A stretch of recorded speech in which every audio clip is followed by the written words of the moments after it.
Gloria and Excelsis Deo. Welcome, everyone. Is that coming from me? What? Oh, Is what? We're oh, sorry. live. Is what Okay, coming sorry. from you? Sorry, there was some noise on my end. I Oh, okay, apologize. okay. Gloria in Excelsis Deo. Welcome to the Stream of Truth. I am Dr. Tassel Faith Shamebrook. And I'm Sean Kelly. And today we are talking about integration into reality after spiritual awakening. All sounds so serious. And I think part of what we're talking about is when we feel we have awakened. And then we also have people in our lives who are maybe at different, possibly different spots along the path of awakening. And how do we have harmony and peace with our relationships, potentially if we are possibly in some different points of consciousness with each other. And I guess part of what we're talking about is how to rein in our spiritual ego. Is that what we're talking about? I think there are a lot of components to it, but yeah, you pretty much. I'll just. We got a question from Joe on Monday, and Joe and forgive me, Joe, if I butcher what exactly the question was, but the way I understood it was, sometimes we are feeling like we're being engaging with other people that are seeming to be kind of acting unconsciously, or acting more low vibrationally, or thinking really low vibrationally and speaking that way, and that type of thing, I think is what he was talking about. And I think the question was around, like, how do we help those people? Also, like, what is our responsibility, I think, around helping in that scenario? And then also, for our own comfort, there's an aspect as well, I think, that's important. So our comfort around just being in those engagements, because we're in a time of integration where some of us have seen more. We could just say seen more of the truth, I guess, of what reality is, what we are. We know a bit more of ourselves. We're a little, more aware of what our true self is. If we could just see it as sort of grades of consciousness, really, to try to take it. It's very equality based, but so it can seem judgmental even just to talk about this type of stuff. And that's part of what I think we'll talk about, is that even worrying at all really even about the assessment of these states in others is sort of an approach that will lead us to positioning ourselves as somehow different than them. So Yeah, if I can just jump in, I just did a shamanic journey and I went into the Akashic Records to ask for some guidance. And what came through and what always comes through is living from the heart mind, living from love. Another easy way to say it, like, is what would Jesus do? yeah, So to me, if some of these questions we're talking about, to me, seem very much questions of the ego and questions of separation and questions of judgment. And to me, when I always just sort of envision myself like dropping down into my heart mind, dropping down into love, how would love handle the situation? That is, to me, always the answer for any question that we are asking of ourselves.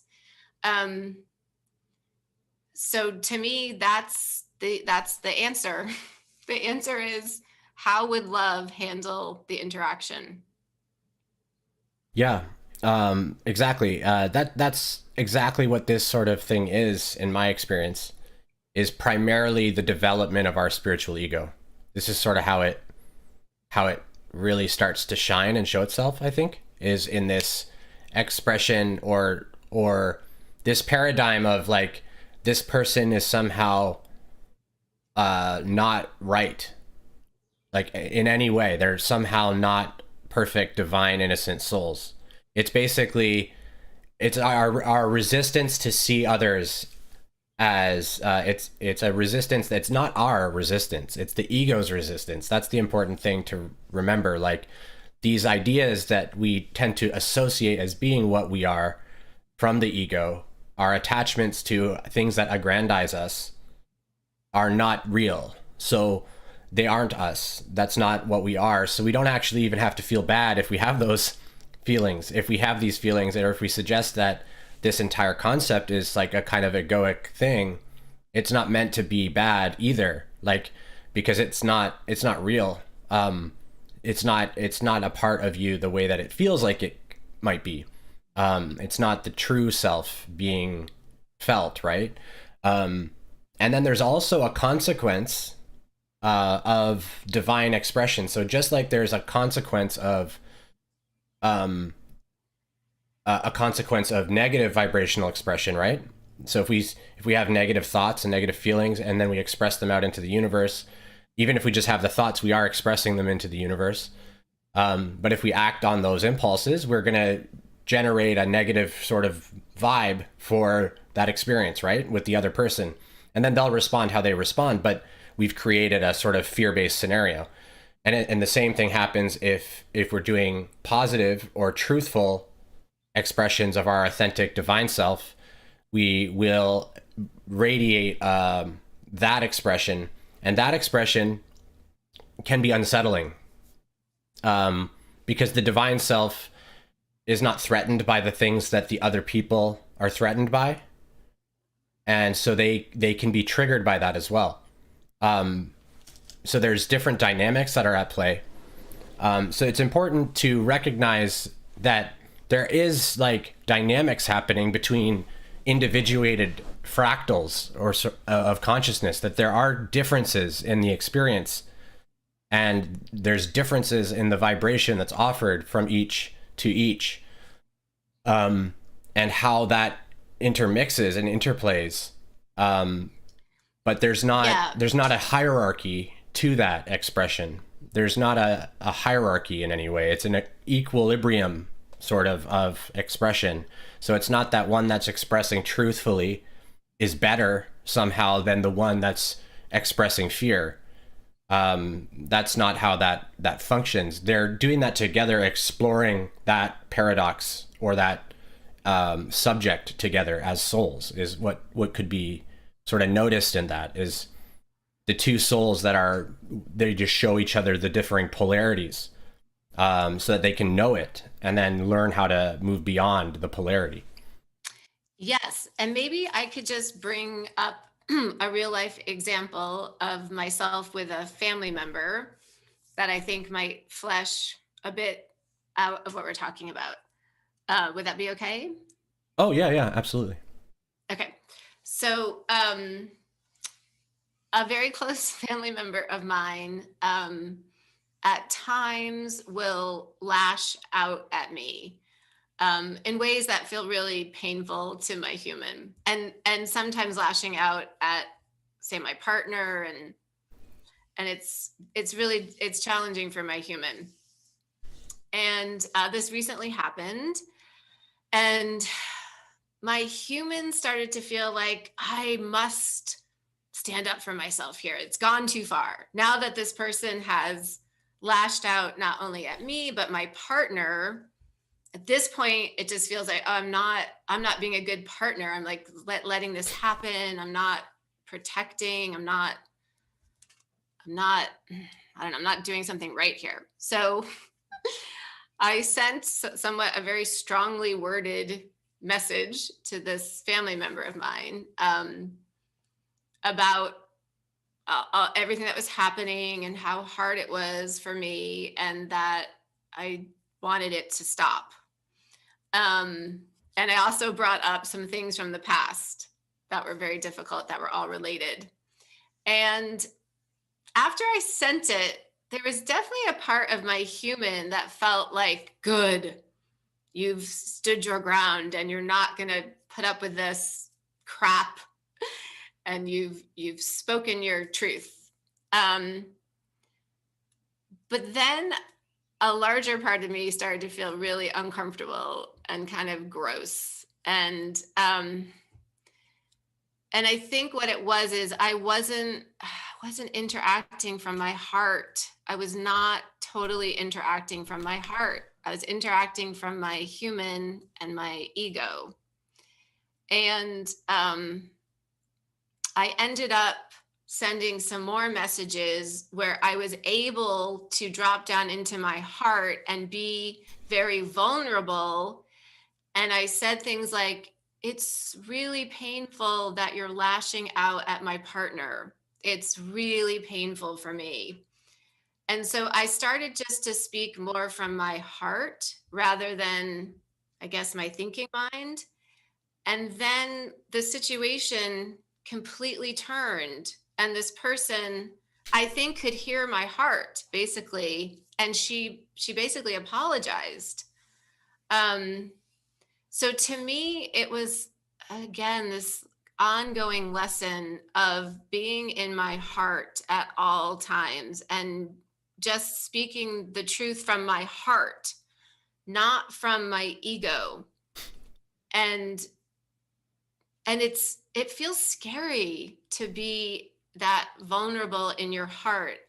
It feels scary to show your vulnerable feelings to other people. They're not always met with love. They're not always met with love. Sometimes they're met with judgment, criticism, etc.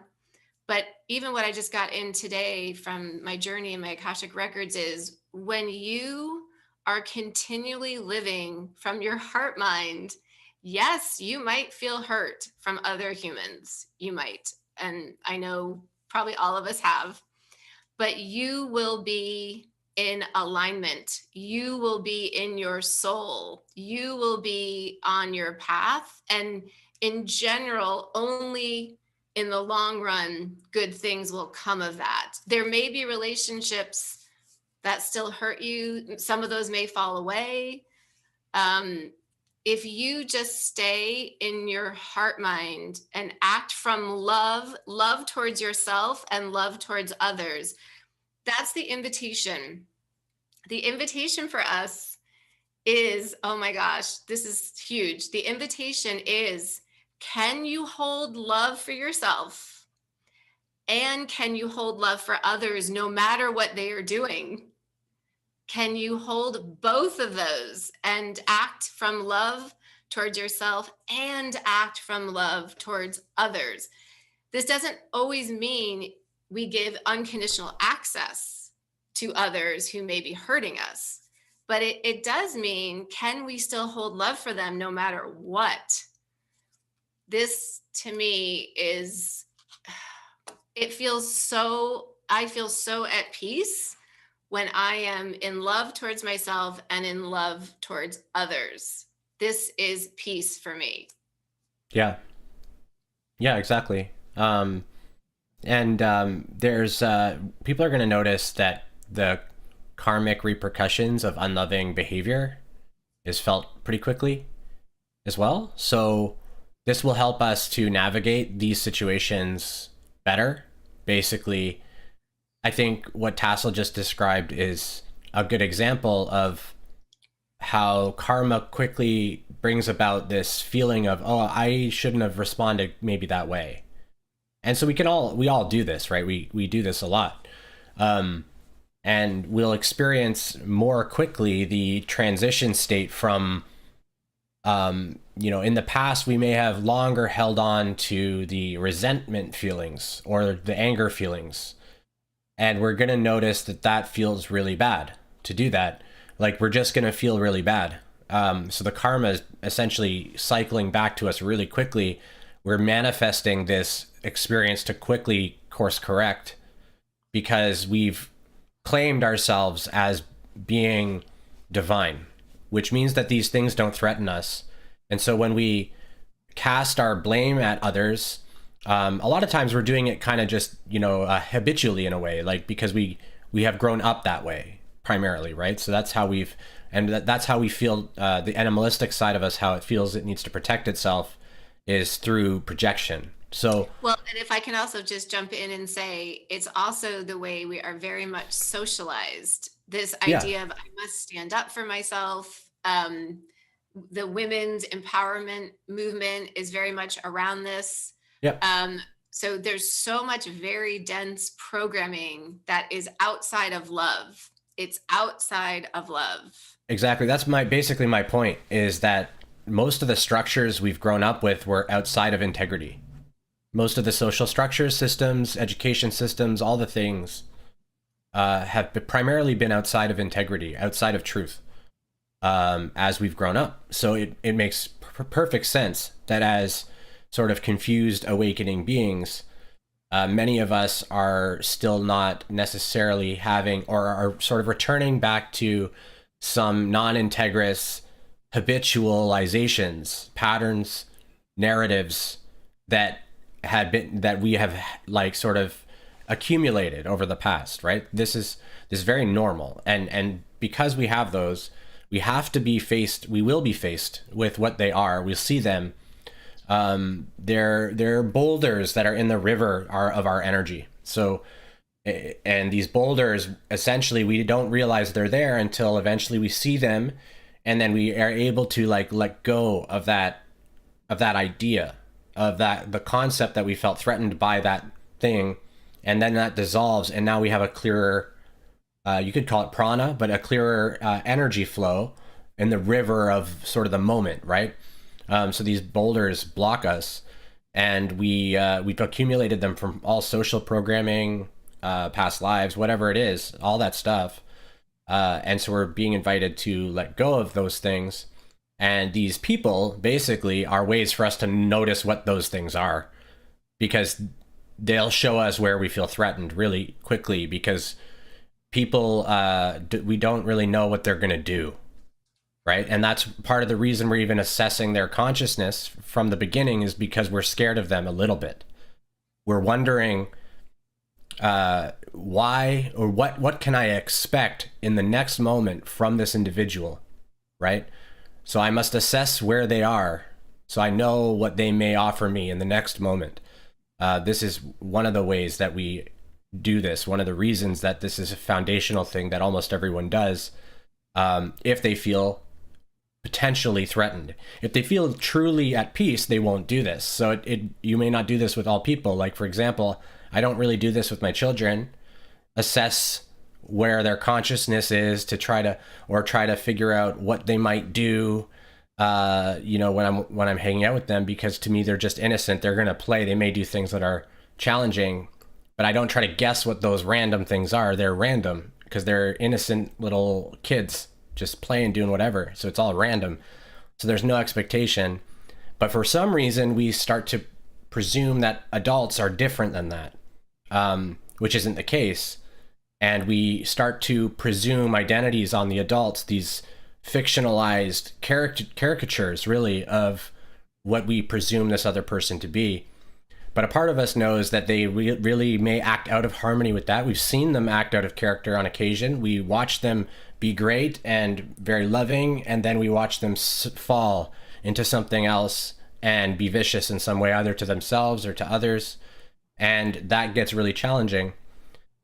But part of it is seeing the soul beyond that expression, beyond the identity's expression of its consciousness or vibration state at that moment, regardless of how it's expressing. It's divine as it is, and you seeing through that into their core, and actually seeing what they truly are is actually what uplifts. It's what would the aura of the guru invites others to do. And there are a lot of stories about like sort of people traveling to meet gurus and then having to like leave and then come back, and they keep getting drawn back, but then they leave. They can't stay around the aura too much. And it's the same for people that are raising our consciousness really high, that are trying to really come out of the paradoxes. We will offer this aura to our people in our lives too. We don't even have to be talking about philosophy or doing anything. Literally, if we're just holding these spaces around people, these I am presences around people, they will experience their shadow somehow. Yeah. And yeah, I wanted to just hone in a bit on what you brought up, that we tend to think of children as innocent and adults as somehow not. And so I just really want to emphasize, we are all innocent. Every single one of us is an innocent divine being, really doing the best they can in the consciousness that they are in. Mm-hmm. And if we can hold that orientation and act from love towards them, even when it feels like, oh, they're hurting my human right now, chances are the interaction will go a lot better. One of the number one messages I constantly get from my guides, I mean, I get it constantly. What do humans need more of? They need more love. How much love can you give? How much love can you give to yourself? How much love can you give to those around you? How much can you give? It can never be too much. And just that example that I gave with my family member, when I stopped judging and stopped kind of acting from my hurt and just more acted from my vulnerable heart and with love towards myself and with her, the situation completely transformed. Yep. And we, as you said, the energetics have really sped up. Manifesting can be like instantaneous. So whatever energy you are bringing to another, you're going to see that reflected back to you almost immediately. And it's okay. We stumble around. It's okay. It's all good. But you can change an interaction that is going poorly just by coming back to your heart, and just by holding love for yourself and love for the other person, and just holding a prayer and an intention for peace and love between the two of you. And there may be times you need to step away and sort of excuse yourself from the interaction, because it could be the other person really maybe can't meet you there in that moment. That's okay. We give them grace. And maybe there are times, you are not able to hold that peace and love. So it's just, I always say this, just a blanket of grace, a blanket of love for yourself and others at all times. I'm going to start to cry here, but we are all just brothers and sisters walking each other home. That's it. That's all we're doing. We're just here to help each other come back to ourselves. That's right. And just to add to that, thank you, Tess. Just to add to that, Tassel mentioned the adults, how we tend to view adults as, they should know what's going on, basically. Like they should know better as well. Like we kind of anticipate that.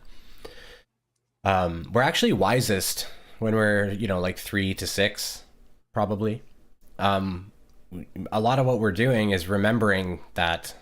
So we're remembering our childlike innocence, remembering our, the way we were when we looked at the world without all these notions of believing we understand something.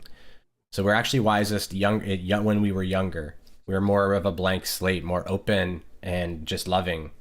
And then the world shuts us off, and we begin to feel separate from ourselves and from other things. And then we go through this basically deepening ignorance of what we are. So we actually become more and more ignorant the older we get, until we have that awakening and then start to embrace that childlike innocence again, and that divinity.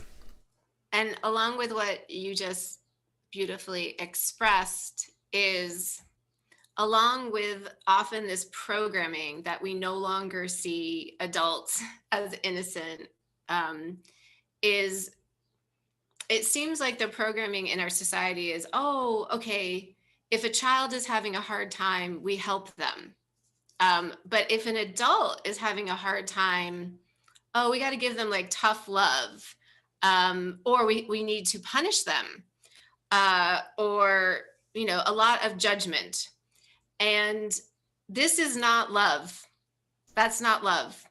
None of that is love. Just as children sometimes need a helping hand and need us to meet them where they are, so does everybody of every age. There is never an age where that is not true. So if you have a partner in your life, or a parent, or a friend who's having a hard time, and maybe they've even hurt you, it is a beautiful gift of love to meet them where they are, and to scaffold with them, and to offer them assistance from your heart, while still acknowledging, okay, they did hurt me, and I'm going to take care of that. I'm going to honor that I do feel hurt, and I'm going to honor and work through my feelings potentially on my own. But there is no age at which we cannot meet our precious brother and sister where they are, and scaffold with them, and give them love. I mean, this entire stream, there's just one word: just be love. That's it. There's nothing else to say. Be love to yourself and others, period. That's it. Yeah, pretty much. At all times. And also we'll notice that we struggle probably a little bit with our responsibility for others, and what our responsibility is for where they are at, where their vibration is, or like what their consciousness is like, where they're growing to.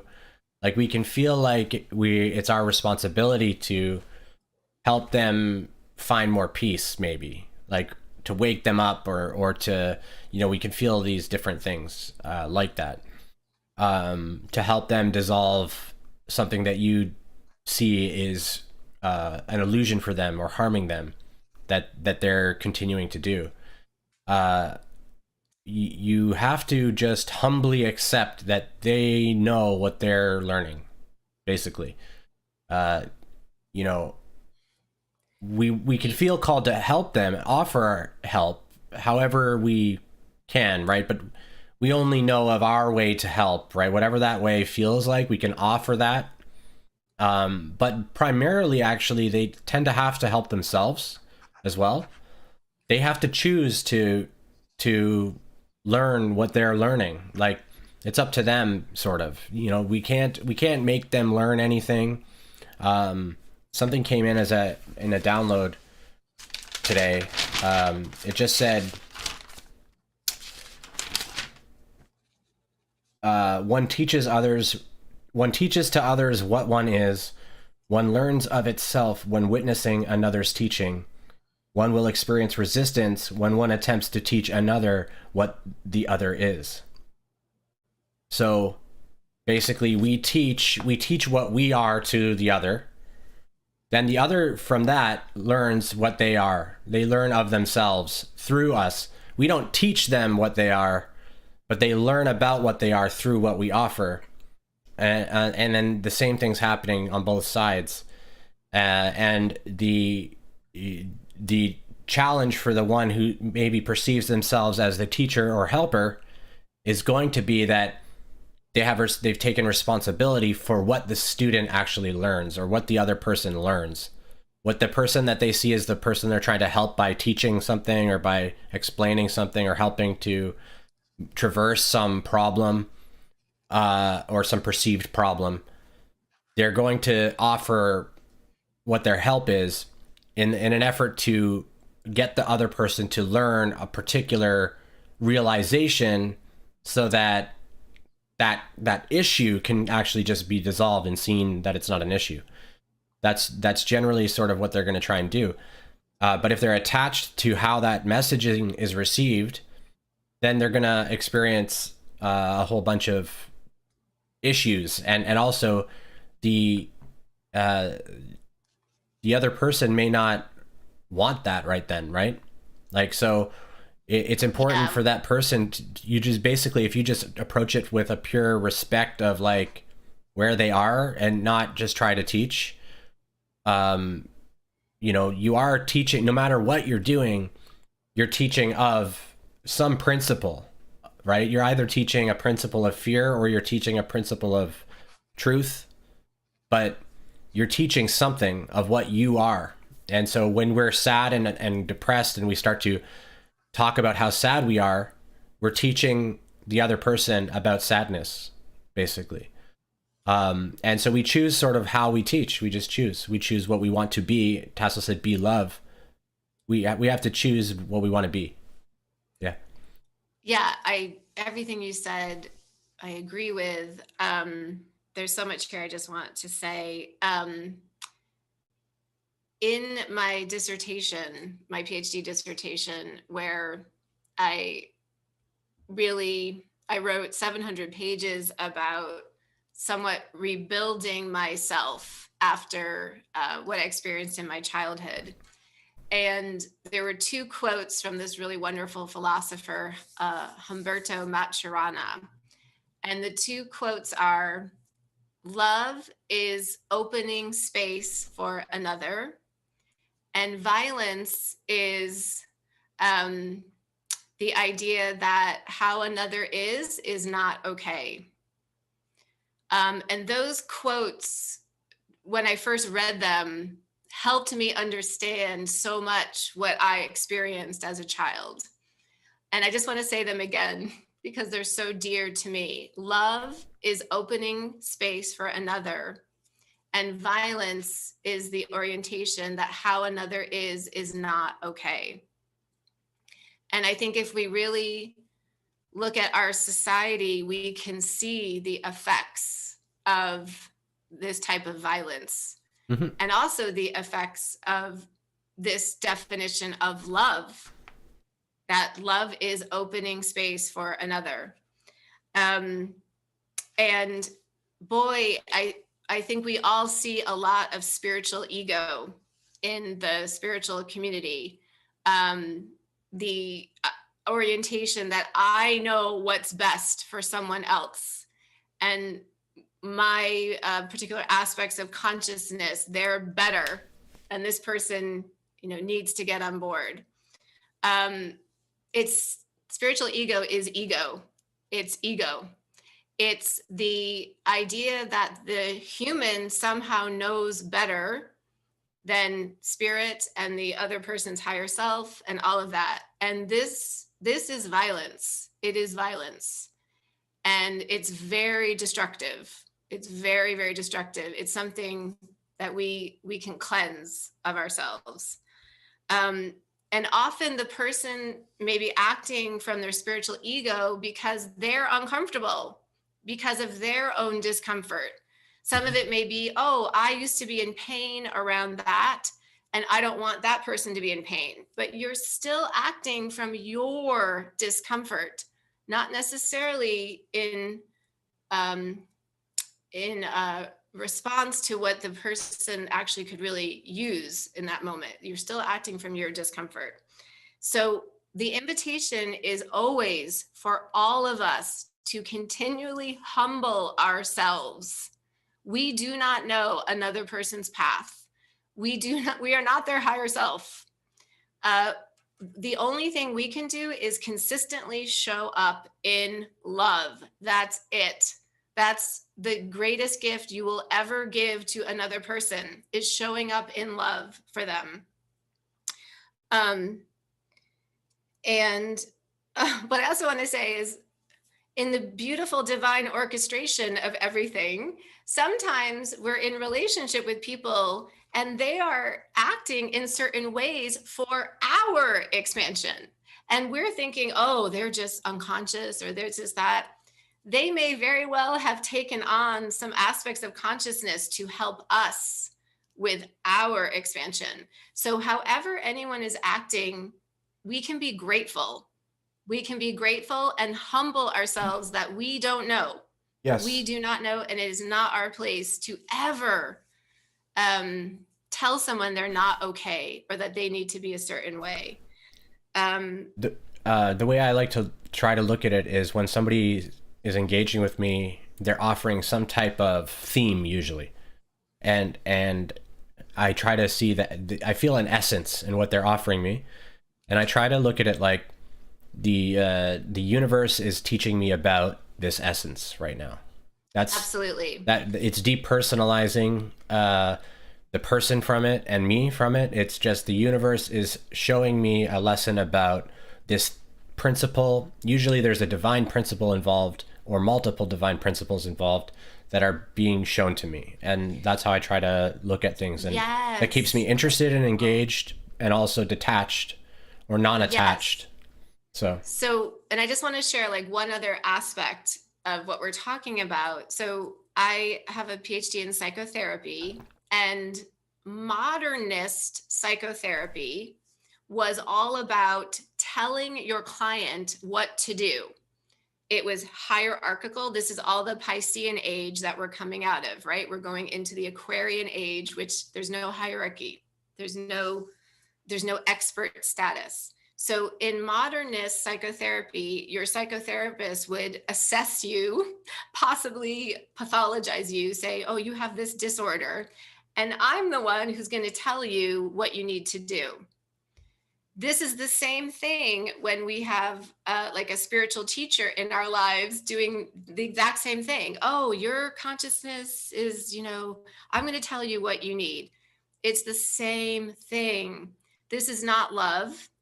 And this is what we are coming out of as we come out of the Piscean age into the Aquarian age.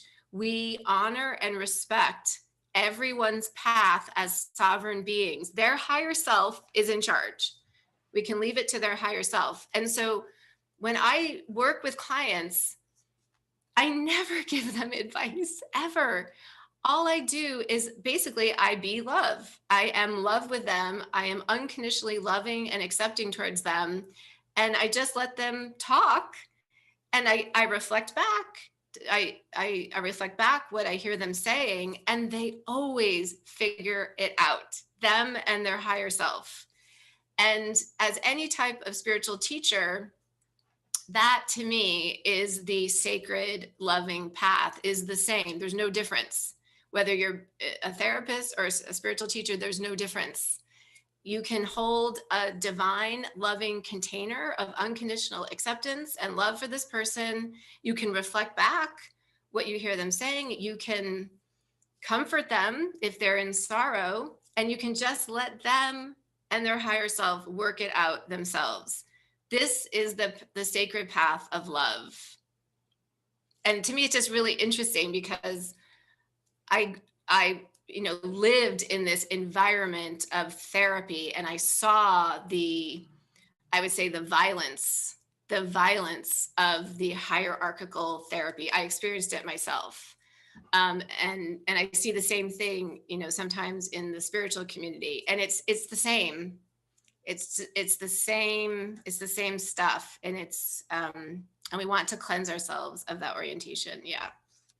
Yeah. Yeah, and if you're speaking with or listening to a spiritual teacher that you don't resonate with, stop as well. So I think that's a good place to end today. Thank you for everything there, Tassel. That was great. I guess I just wanted to add one little thing, I guess, about consciousness that we'll notice when our consciousness is in a lower vibrational state more often than not. We're going to be noticing that we're primarily operated by habitual fear patterning, like it's a habitual thing. So the ego will sort of get us to act kind of unconsciously. We're not choosing it, right? That's the other thing to remember about people that are acting in that way. They're not actually so much consciously choosing, they're not aware of the patterning being activated in them. So then they're acting out the patterning. Whereas on the other side of the spectrum, where the individual is awakening to itself in a more sort of noticeable, direct way, I guess you could say, the other person is maybe being offered that, but isn't quite doing that yet. Like all beings that are here are being offered the frequency, right? Anyone can tap into this and open the heart. So everyone that's here has the opportunity to do that. And that's one of the reasons it can feel kind of like sad a little bit, because you remember how it is to be mostly governed by our fear. So we want to separate, like pull away from that. We have almost trauma still sometimes from the lessons we've learned left marks on us as well, right? And so we have to remember, like Tassel said, that when somebody's bringing something up, it may remind us of our own pains around that lesson as well. And then because that lesson then is like, oh, I remember this, I don't really like this. I don't like this topic really. Like I've already been through this topic. So there's some resistance there sometimes to even go into them. And that's okay too. But I would suggest that if the universe is bringing it to you to explore it more, that's probably what you're trying to clean up, is the resistance to it itself. Like that's probably why it's even approaching, is because you've maybe gone through that thing, but still obviously, because it's causing you to feel a bit uncomfortable, there's obviously still something there for you as well, even if you're a teacher or whatever. And the lower the consciousness state, the more just habitual cycling of fear happens. Really, all we're trying to do is learn how to interrupt that habitual patterning, interrupt it somehow, by having essentially a more foundational belief that we are divine beings and that all others are divine beings. Like we're sort of building this foundational just belief that is the way that things are. And we'll notice the habits will sometimes play themselves out either in our consciousness and we stop it, we interrupt it, or we'll actually do the thing and then notice it and then correct it there. But so we're transitioning out of that dualistic mind into cosmic consciousness. And when we're doing that, there's beings that are sort of in both. There's beings that are wobbling like this.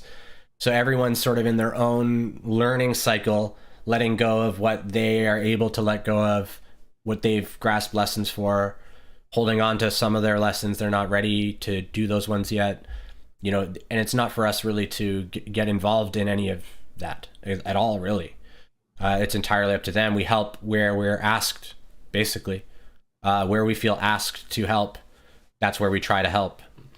And as long as our intentions are pure in that, then we can feel good with what we're doing. So if our intentions are pure and we're not coming from judgment and we're just coming from trying to help, there's nothing wrong. If they don't like our help, then they don't like it, and we can stop, right? So we don't have to help. So we want to be careful with how we feel attached to helping people. And even there was a book I read that just put this in a really good way. They just said awakening is kind of like climbing a mountain. And if you're climbing a mountain and you pass another being that's also climbing the mountain, but they seem to have just fallen down and they're just sitting there resting, and you try to drag them up the mountain, like that's going to be unnecessarily hard for everyone, basically. Like they don't want to go up the mountain because they've stopped. They're where they are looking at whatever they're looking at. You could imagine these circumstances almost as different stops up the mountain. And so people kind of stop where they feel called to stop and look at stuff. They need to learn whatever they're learning. It's not for us to come and drag them away from what they're doing, to drag them up the mountain. We just offer them our hand. Would you like to come with me? I know the way. It's right here. I've seen that before. I know this, right? I can help you with my hand. I can offer it. I can extend my hand, but they have to grasp it. If they don't grasp it, then you say, bless you, bless you. Enjoy your sights and your sounds and your experiences. And then you do as you do. So, and I think what we're also getting at is every interaction, there is a mutual teach, learn aspect. It's never that, oh, I'm just helping you. It's never that. Right. That's a very Piscean hierarchical idea. The truth is, every interaction we have with another person, whether we think they're of lower consciousness or not, there's something for us to learn from the other person and the interaction. Every interaction is a gift for both.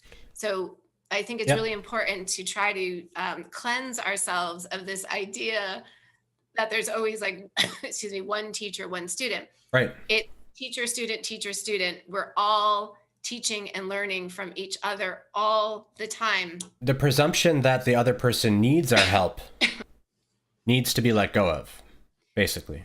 Yeah. Yes, they don't need our help.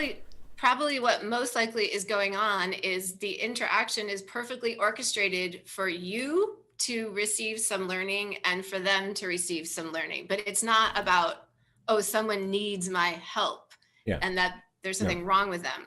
No. And just to me, I just really want to emphasize that the greatest gift you ever give someone, if you really want to help them, is to give them love. And to open space for however they are. That is the greatest gift you can ever give, is to give love, which is opening space for other people. Excellent. And so I think we should end there. That's exactly it. Yeah. E just asked, how do you see the non-hierarchical Aquarian age? I just want to let you know, I'm about to do a stream in a little bit later, and I'll talk about that a lot more. I got a new message from the council, and so I'll be doing that a little bit later. And I'll go into that entire thing, and sort of what they've explained more about what the council is and stuff like that, and what's going on lately with all the time and the weirdness. So we'll get more into that later. Maybe I could just say a few words about that. Sure.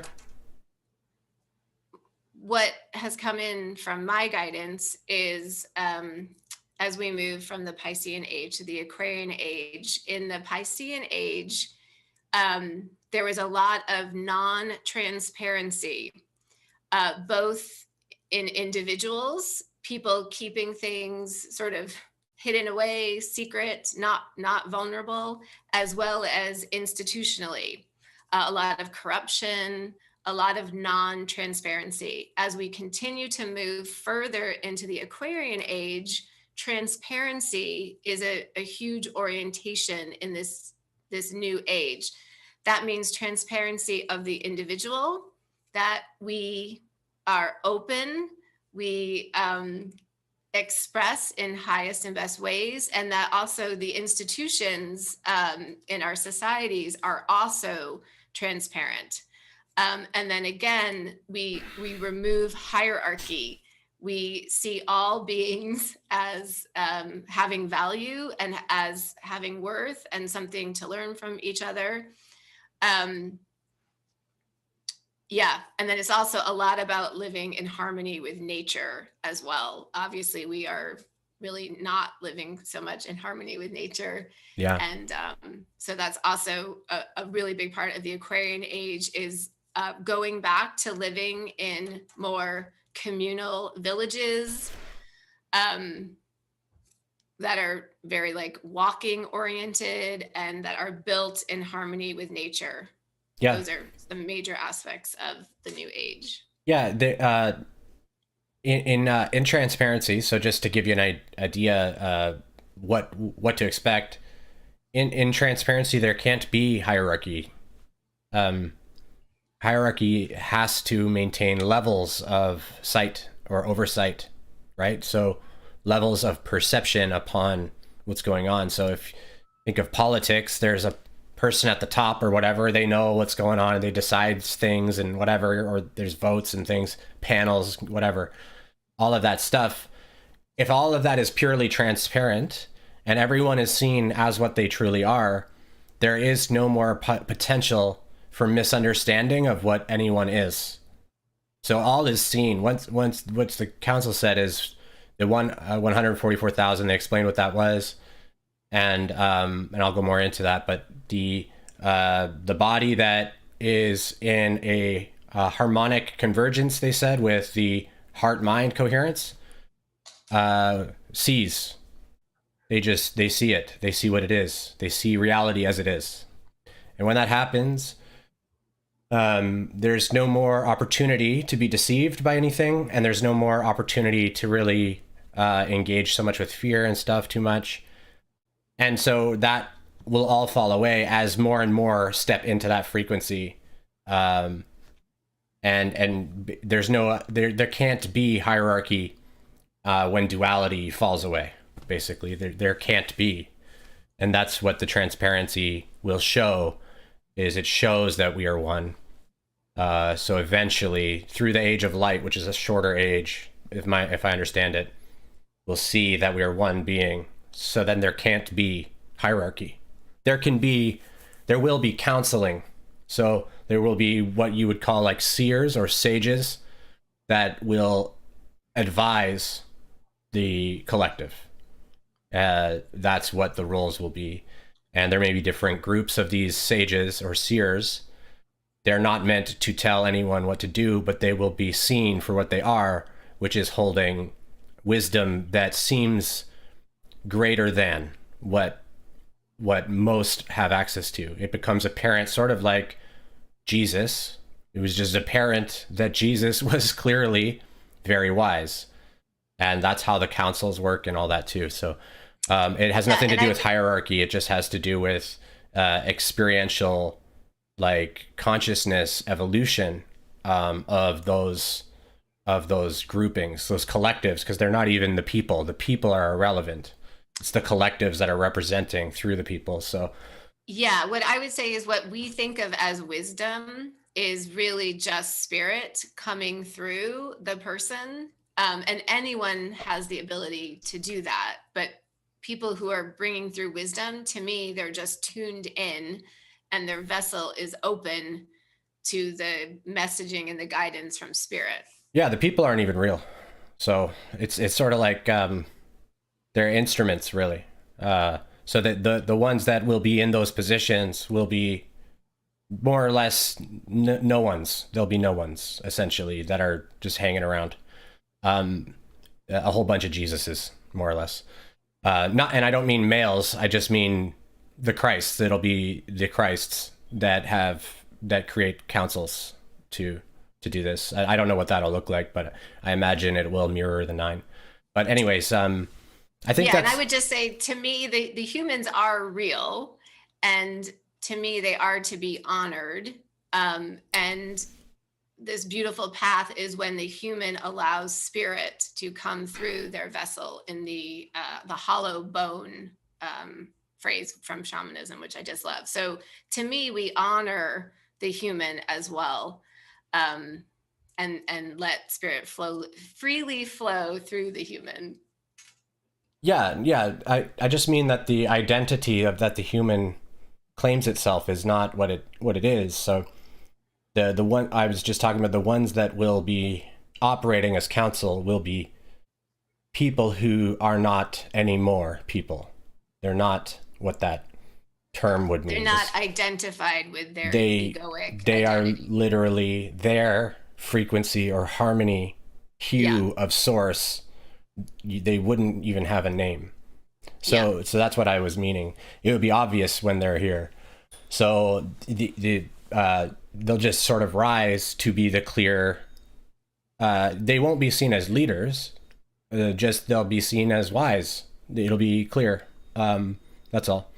And it'll be interesting to see how that happens. And what ends up going on with all of that. But I think that'll be the next 100 years, though. So at least. So anyways, it's like it's kind of getting way ahead of things. But I think it's all interesting. For the villages. I'm excited for the villages. Yeah, they're already starting. Harmony. Yeah, there are starting. I had the nudge to start one 6 years ago when I bought a bunch of land with my ex-husband. That didn't work out because the marriage didn't work out, but I still have that. Seems like it's programmed in me to have a village as well. Yeah. It's started. People have started to create these really little communities and do things. It's starting to expand. So yeah, a lot of that, a lot of people are going to do that. Yeah. Okay. Thank you everyone for watching. We really appreciate you.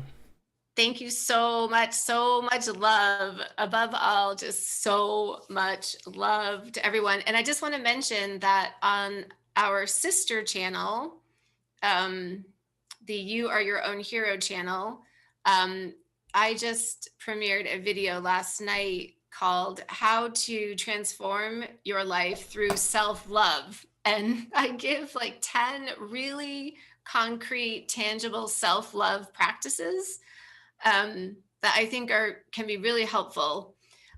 Maybe you want So to add maybe that in the description. yeah, maybe we'll just put a link to that, because I just feel there's no greater practice one can do than self-love. And this is really what changes the world, when we are all loving ourselves. Yeah. As much as we can love ourselves is as much as we can love anybody else. So if we want to love other people, it has to start with loving ourselves. Yeah, so I'll put a link to that video. Great. Okay, thank you, everyone. Appreciate your time, and thank you, Eve, for the great question. Thank you, Joe, for the topic as well. Thank you, Jamie, for hanging out too. Thank you, everyone. Take care. Okay, thanks so much.